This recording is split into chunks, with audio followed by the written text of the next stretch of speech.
사고 당시 바다에는 큰 문제가 없었습니다. 그런데 왜 낚시 어선이 갑자기 뒤집혀졌는지 더 짚어봐야 할 것 같습니다. 김세희 기자 나와 있습니다. 어서 오세요. 예. 날씨부터 한번 보면 파도가 1m 정도였다면 바다가 잔잔했다는 얘기거든요. 이 상황에서 배가 전복이 됐습니다. 네, 조금은 이례적인 사고라고 할 수 있겠습니다. 오늘 새벽에는 바람이 많이 불지 않아 비교적 안정적인 기상이었다고 하는데요. 사고도 그냥 잔잔했습니다. 현지의 기상 확인했을 때는 보통 1m 정도라고 하는데 1m 정도면은 잔잔한 날씨거든요. 선이 어디에 부딪혔는지에 대해서도 이야기가 오갑니다. 예인선의 경우 화물을 실은 부속선이 와이어에 연결돼 같이 갑니다.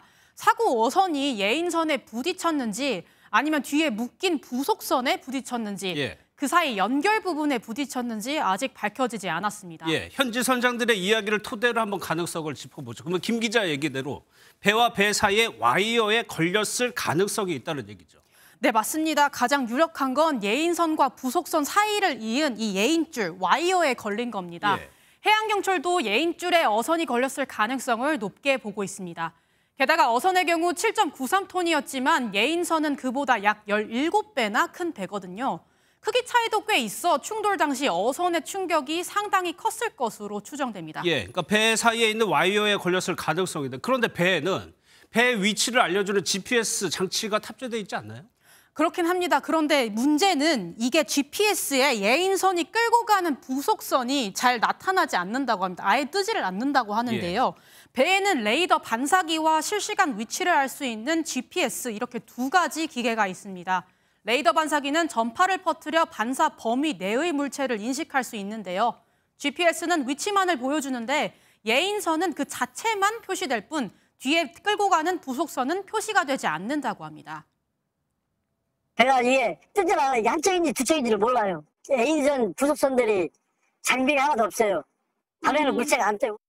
통상 배 운전을 할 때에는 GPS를 보면서 배를 움직이는데요.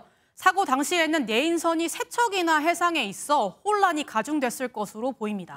동트기 전이었기 때문에 부속선의 존재를 파악하기 어려웠을 것이다.